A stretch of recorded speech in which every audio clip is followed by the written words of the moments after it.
Greetings. Just some thoughts. It's another day, a day with a Y in it, so there are thoughts. The purpose of all of this that I'm doing with this is not to be involved in the day-to-day detail. It's not to come back to particular situations with particular examples and chase and churn all of that. There's a place for that, and there are a lot of people who do that online, on YouTube, on Instagram, and the other places, in addition to the cable channels and the regular channels. There's a lot of that. This is not the purpose. You can tell the purpose of this is not to make money. Camera work, what camera? It's a computer. I turn the so-called camera on. The microphone's terrible. What microphone? I use the computer. There's nothing here that's about making money.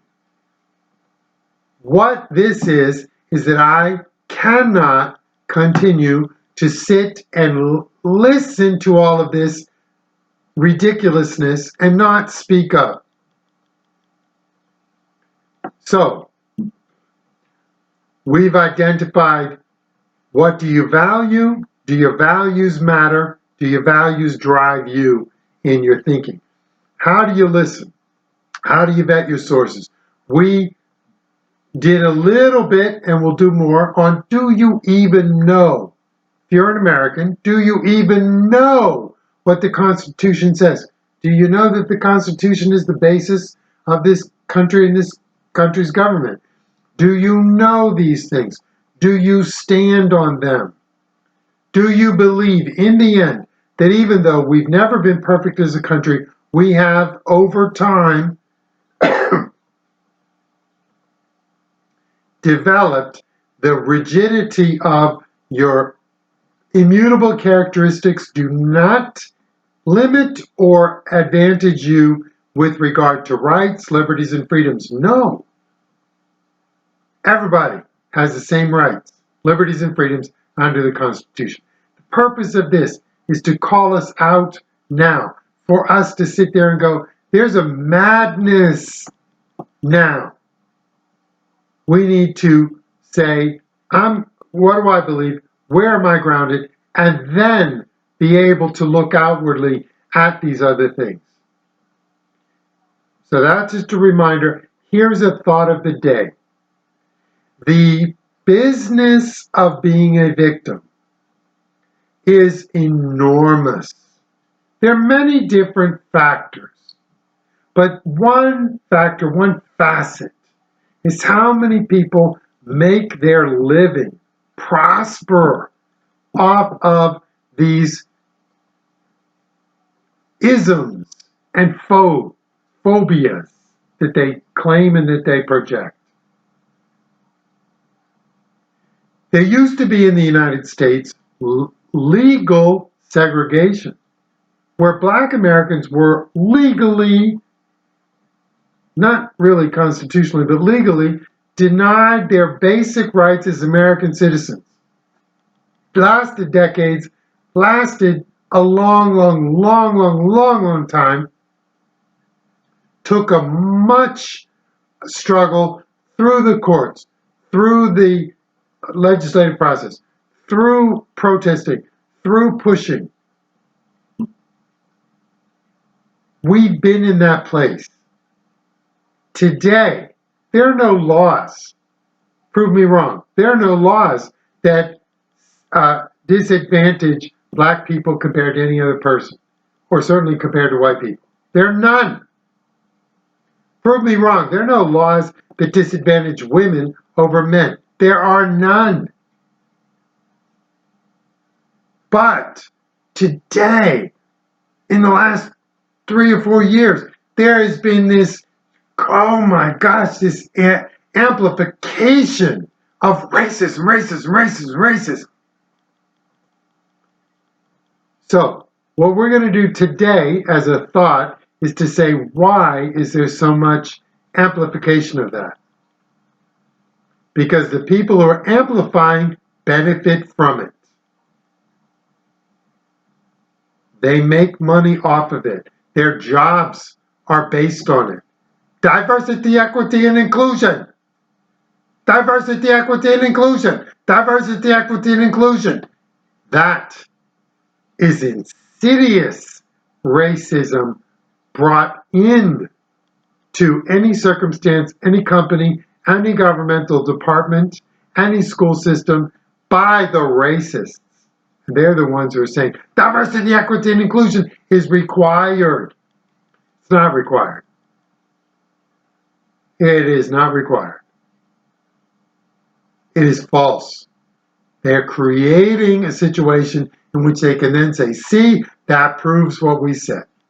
They're juicy, small a, in governmental positions.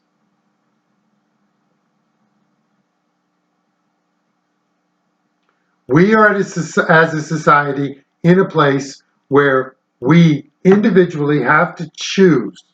Do I believe in equality of opportunity?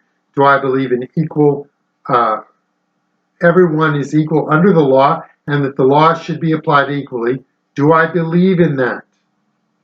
Doesn't mean that it happens all the time. That's where we fall short. That's where we have to work on.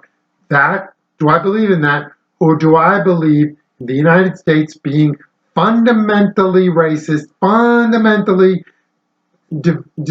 founded on and developed on CRT, racism and slavery and all of these things that say everything of the United States is built by slaves? Doesn't matter that there were 100 million other people who were not slaves who built this country. Forget them. Forget them. Everything was about slavery. You know where that goes? That goes to them getting a big paycheck. That goes to them getting paid off. And you know what will happen? Is that it will still not be enough.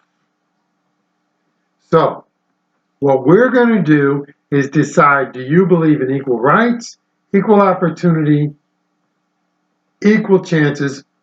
Do you believe in continuing to push for that? Continuing to work to how do we overcome the historic disadvantage, say for Black Americans? How do we overcome that without engaging in active, intentional discrimination and racism against Asians and whites now? You don't solve discrimination by discriminating.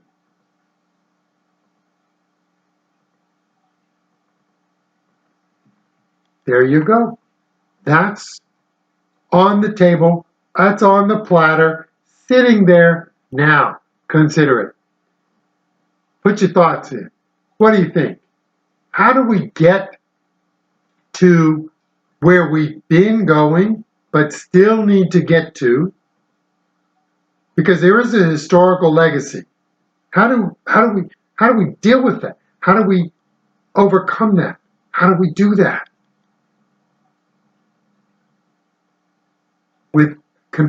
But there are others who aren't dealing with the historical legacy. They're using history to gain now and to take now that is an inherently unfair, racist, sexist, phobic.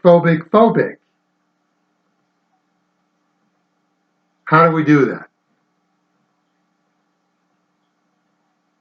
Son of Liberty 2020, amliberty2020@gmail.com, thelibertyhub.com. Join this discussion. Put your thoughts in there. Let's stimulate our own minds and thinking, because we have to be equipped to be able to go out and battle diversity, equity, and inclusion. We have to be able to battle Joe Biden and his brain-dead, mindless bullshit. Pardon my French. I identify as Black Frenchman, so I'm able to say it. See ya.